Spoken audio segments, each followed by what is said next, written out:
अस्सलाम वालेकुम नाज़रीन, ग्लोबल मेमन टीवी के न्यूज़ बुलेटिन के साथ मैं हूं रुखसार शहजाद। सबसे पहले शामिल करते हैं news headlines. Jaitpur Memon association का मनफी प्रोपेगेंडा करने वाले के खिलाफ एहतजाज। जैतपुर मेमन एसोसिएशन के खिलाफ मनफी और बेबुनियाद प्रोपेगेंडा करने वाले ने मुआफ़ी मांग ली। आसिम मजीद कहते हैं कि कुशादा दिल्ली का मुजाहिरा करते हुए उसे माफ़ करते हैं।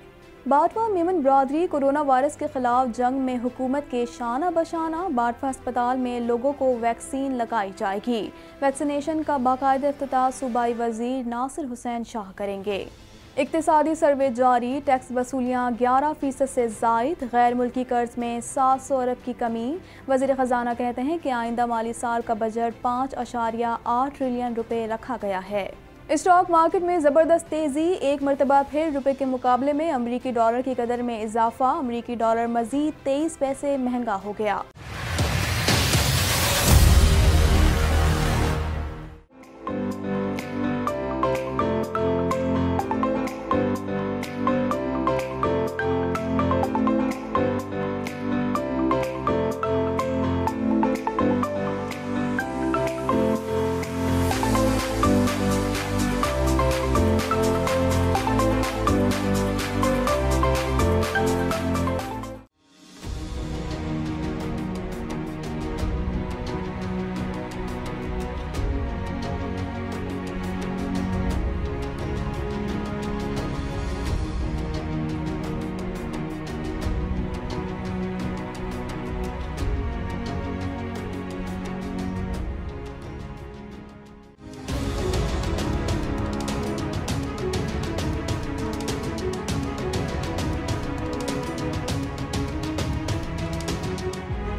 Welcome back.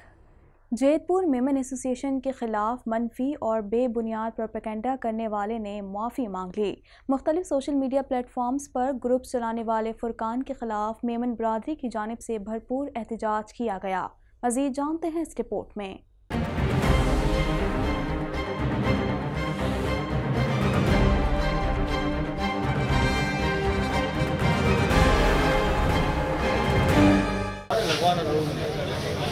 चल देखते हैं यार। जैतपुर मेमन एसोसिएशन के खिलाफ मनफी और बेबुनियाद प्रोपेगेंडा करने वाले ने माफ़ी मांग ली। मुख्तलिफ सोशल मीडिया प्लेटफॉर्म्स पर ग्रुप्स चलाने वाले फुरकान के खिलाफ मेमन बिरादरी की जानिब से भरपूर एहतजाज किया गया। अपनी प्रेस कॉन्फ्रेंस में सदर जैतपुर मेमन एसोसिएशन आसिफ मजीद पानावाला ने बताया कि मुलजिम अक्सर बिरादरी के खिलाफ मनफी प्रोपेगेंडा करता रहता है, जबकि मुलजिम को इससे कबल भी FIA की जानिब से कार्रवाई का सामना करना पड़ा है। उनका कहना था कि इस तरह के अनासिर बिरादरी की फलाह की काविशों को मुतासिर करते हैं। आए दिन पोस्टें चलती रहती है। इनके जो है वो 3-4 और भी लोग हैं जो फेक आइडियों से जो है वो बातें करते हैं, तो ऐसा करना नहीं चाहिए। देखो, एक ये बेचारे जितने ये हमारे साथी, ये तो सिर्फ हमारी जैतपुर बिरादरी है, बट आप ये देखो कि ओखाई बिरादरी, कुतियाना, बाटवा, हर जगह पे इस तरीके से ये लोग करते हैं। इनको मुझे तो मालूम है, इनको FIA क्राइम सर्कल में भी फेस करना पड़ा है। हमने कोशिश की कि यार इनको हेल्प हो जाए, बट आज तो इन्होंने हद कर दी कि हमारी जैतपुर बिरादरी के ऊपर ही आ गए। तो मेरा ख्याल है कि किसी भी ऐसे शख्स को जो है ना, वो उसकी पश्त-पुनाई जो भी कर रहा है वो गलत कर रहा है, और इनसे बिल्कुल पूछा जाएगा कि इन्होंने ये क्यों बात की है, और दूसरे फेक अकाउंट, और इनको क्या पावर है, किस बिना पे ये बात करते हैं। किसी भी बिरादरी के कोई भी शख्स के बारे में ये खुली बात कर लेते हैं। भाई, अगर कोई काम कर रहा है, अच्छा कर रहा है, नेकी का छोटा मोटा काम कर रहा है, आपको क्या हक पहुंचता है कि आप उसकी बुराई करो या उसके बारे में कुछ भी आप बात करो। जैतपुर मेमन बिरादरी के नौजवानों ने फुरकान RB को मुश्तइल मुजाहिरीन से बचाकर अपने दफ्तर मुंतकिल किया, जहां वो मुसलसल अपनी सोशल मीडिया पोस्ट से लाताल्लुकी का इजहार करता नजर आया। ताहम चेयरमैन जैतपुर मेमन एसोसिएशन आसिफ मजीद पानावाला की जानिब से वाज़ेह सबूत दिखाए जाने के बाद मुलजिम माफ़ी मांगने पर मजबूर हुआ। इज्जत का मामला है। मैं खुद ही जैतपुर मेमन एसोसिएशन से और जैतपुर के लोगों से मैं माजरत करता हूँ। देखो, माफ़ी मांगना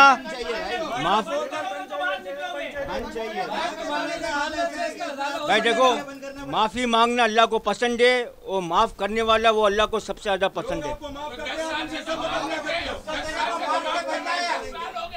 और इंशाअल्लाह देखो, ये बहुत बड़ा मसला पैदा हो गया है। इंशाल्लाह आज के बाद ये नहीं होगा, इंशाल्लाह ये मेरी ज़बान है। जेतपुर मेमन बिरादरी के नौजवानों का कहना था कि फुरकान मुख्तलिफ सोशल मीडिया प्लेटफॉर्म्स पर एक्टिव है, जिनके जरिए वो मेमन बिरादरी के खिलाफ मुसलसल मनफी प्रोपेगेंडा करता रहता है, जबकि अक्सर नामुनासिब अल्फाज भी इस्तेमाल करता है, जिससे बिरादरी में गम गुस्से की कैफियत पाई जाती है। इस हवाले से खुर्रम जालियावाला का कहना था, गुज़िश्ता रात को जो हुआ है वाक़या, ये एक social media R B media cell के नाम से इस पे हमारी बिरादरी को गालम गलोच दी गई है। तो इस पे हमारी बिरादरी के अंदर अंदर ही एक गर्म पैदा हो गया, माहौल एक गंदा माहौल एक पैदा हो गया, जिसके अंदर आज हम अपनी बिरादरी के सारे लोग इकट्ठे हुए। इसके ऊपर हमने एक सोशल बाइकाट, इसका एहतजाज रिकॉर्ड कराया। मोहम्मद अली बोचिया का कहना था, ये बिरादरी के लिए मनफी प्रोपेगेंडा हमेशा एक बार नहीं हुआ है, और पूरी मेमन बिरादरी में कहूँगा, सिर्फ जेतपुर के हवाले से नहीं, किसी भी मेमन से इसको पता नहीं क्या तकलीफ़ होती है, ब्लैकमेलिंग होती है या कोई पॉकेट की बात कर सकते हैं, हम क्या कह सकते हैं, समझ गए, डीप पॉकेट समझ लो, समझ गए ना आप। तो बस उसी हवाले से हमने प्रोटेस्ट किया है, और हमने जो मुतालबा है हमारे प्रेसिडेंट से कि वो इसके खिलाफ कानूनी चाराजोई करें, इसके खिलाफ एक्शन लें। तहरीरी माफीनामे में मुलजिम का कहना था कि वो आइंदा के बाद किसी भी बिरादरी के खिलाफ कोई भी मनफी और बेबुनियाद प्रोपेगेंडा नहीं करेगा और ना ही कोई ग्रुप चलाएगा। ये असारी मुझी पोतेरी मर्जी है कि आरबी मीडिया सेल ग्रुप अच्छे क्लोज थी हुआ है ने वो सब ग्रुप भी क्लोज थी हुई है। सदर जेतपुर मेमन एसोसिएशन आसिफ मजीद का कहना था कि हमने कुशादा दिली का मुजाहरा करते हुए फुरकान को माफ़ कर दिया है। आसिफ मजीद का मजीद कहना था कि माफ़ी से इस गलती का अजाला तो नहीं हो सकता, लेकिन हम बड़े दिल वाले हैं, इसलिए इसे माफ़ करते हैं। आज इन जो नतीजो ही निकलियो के पाजी जो सॼी क़ौम है उनसे आम भी मुझसे काम गिनो जो चीज़ थी हुई है उनजे लिए करीने ही माजरत करी गई है, मैंने पाके दिल वॾो रखा हुआ है, ने इनके माफ़ करे ॾियो आहे। घणो इनके साथ इनजो थी वियो नहीं पोते एक्सेप्ट करी गई है कि पोते जा आरबी मीडिया सेल के नाम से जो भी फेसबुक पे या उनके ग्रुप हली रही है व्हाट्सएप से ये बदई बंद करने लिए तैयार थी रहे। देखिए हमारे इनसे फुरकान से हमारी कोई पर्सनल नहीं है बात। कोरोना वबा के खिलाफ जंग जारी रखने की स्कीम के तहत बाटवा मेमन अस्पताल के ताउन से हुकूमत पाकिस्तान और वर्ल्ड हेल्थ ऑर्गेनाइजेशन की जानिब से हफ्ते के रोज़ वैक्सीन लगाई जाएगी। मज़ीद जानते हैं इस रिपोर्ट में।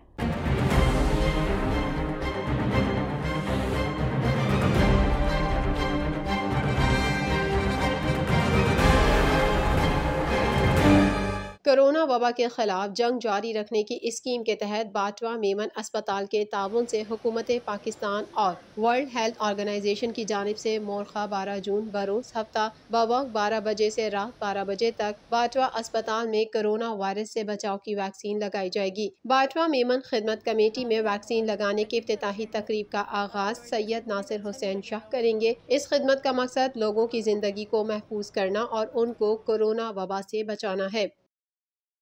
वफाकी वज़ीर ख़ज़ाना शौकत तरीन ने इक़्तिसादी सर्वे माली साल 2020-21 पेश करते हुए कहा कि इस साल फरवरी में कोरोना ने फिर से सर उठाया और अब अल्लाह का शुक्र है कि कोरोना कंट्रोल में आ गया है। मज़ीद तफ़सीलात जानते हैं इस रिपोर्ट में।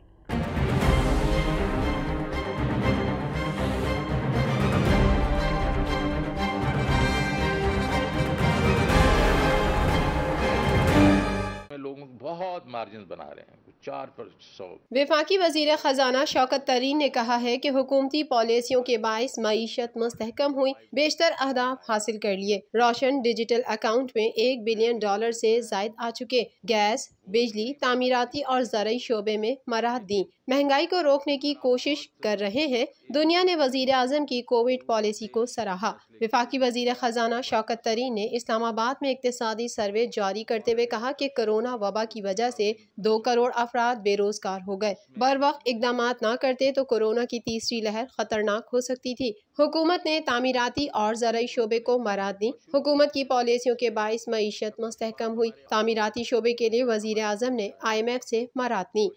इसका मतलब ये है कि पूरे 2 करोड़ लोग जो हैं वो आउट ऑफ जॉब हो गए और उनको काम नहीं मिल रहा था बिकॉज कोविड हुआ, लॉकडाउन से। लेकिन जो कि प्राइम मिनिस्टर की बड़ी प्रूडेंट किस्म की ये पॉलिसीज़ थी कोविड पे जो काफ़ी मुल्कों ने फॉलो नहीं की, और शुरू के बीच में तो इस पे शक व शुबात हमारे अपने मुल्क में भी थे, डिफरेंट सूबों में, लेकिन उसकी वजह से अक्टूबर 2020 में जो है ये पॉपुलेशन, वर्किंग पॉपुलेशन वापस कोई तकरीबन 53 मिलियन पे वापस आ गई। शौकत तरीन का कहना था कि तरसीलाते ज़र में रिकॉर्ड इजाफा हुआ। उम्मीद है तरसीलाते ज़र 29 बिलियन डॉलर हो जाएंगी। तरसीलाते ज़र बढ़ना ओवरसीज पाकिस्तानियों का वजीर आजम पर एतमाद है। तरसीलाते ज़र की वजह से करंट अकाउंट सरप्लस चल रहा है। ज़र मुबादला ज़खायर 16 अरब डॉलर के साथ 4 साल की बुलंद तरीन सतह पर है। कि ओवरसीज पाकिस्तानी जो हैं उनका एक स्पेशल रिलेशनशिप है इमरान खान साहब।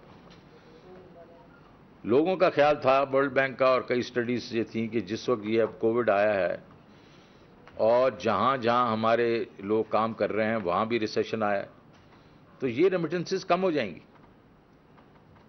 लेकिन अल्लाह का करना ये है कि ये इस वक्त कोई 29% से ग्रो कर रही हैं। ये मेरे ख्याल में रिकॉर्ड है, ये आगे जाके 29% ना रहे शायद। विफाकी वजीर खजाना ने कहा कि FBR की टैक्स कलेक्शन बेहतर जा रही है। ज़राई शोबे में 2.7% तरक्की हुई। रोशन डिजिटल अकाउंट में भी $1 बिलियन से ज़ायद आ चुके। क्रूड ऑयल की कीमतें बढ़ने के बावजूद आवाम को रिलीफ दिया। कीमतें कंट्रोल करने के लिए इंतजामी इंफ्रास्ट्रक्चर ठीक करना पड़ेगा। गुज़िश्ता साल के मुकाबले में गैर मुल्की कर्ज 700 अरब रुपए कम है। कामयाब जवान प्रोग्राम से 9,000 अफराद मुस्तफीद हो चुके। खसारे में चलने वाले इदारों पर बड़े वसाइल खर्च हो रहे हैं।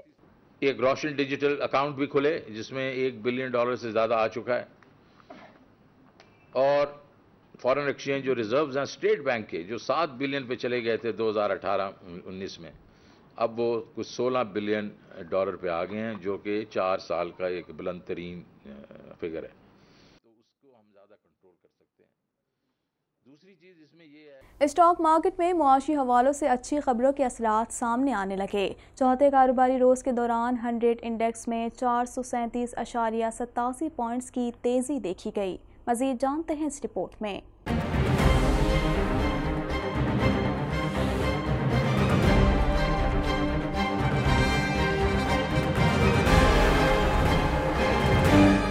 मुल्क भर में एक मरतबा फिर रुपए के मुकाबले में अमरीकी डॉलर की कदर में इजाफा होने लगा। अमरीकी करेंसी मजीद 23 पैसे महंगी हो गई। स्टेट बैंक ऑफ पाकिस्तान की समाजी राब्ते की वेबसाइट ट्विटर पर जारी करदा आदाद-ओ-शुमार के मुताबिक रवां हफ्ते के चौथे कारोबारी रोज के दौरान इंटर बैंक में रुपए के मुकाबले में अमरीकी डॉलर मजीद 23 पैसे महंगा हो गया, जिसके बाद अमरीकी डॉलर की कीमत 155 रुपए 69 पैसे से बढ़कर 155 रुपए 92 पैसे हो गई। दूसरी तरफ स्टॉक मार्केट में मौशी हवालों से अच्छी खबरों के असरात सामने आने लगे। चौथे कारोबारी रोज के दौरान 100 इंडेक्स में 473.87 पॉइंट्स की तेजी देखी गई, जिसके बाइस 1-2-12 48,000 की नफसियाती हद बहाल हो गई और इंडेक्स 48,251.49 पॉइंट्स की सतह पर पहुंचकर बंद हुआ। पूरे कारोबारी रोज के दौरान कारोबार में 0.99% की बेहतरी देखी गई, जबकि 29,65,71,812 शेयर्स का लेन देन हुआ। जबरदस्त तेजी के बाद सरमायाकारों को अरबों रुपए का फायदा हुआ। ग्लोबल मेमन टीवी के न्यूज़ बुलेटिन से फिल वक्त इतना ही। मजीद खबरों और अपडेट्स के लिए देखते रहिए ग्लोबल मेमन टीवी।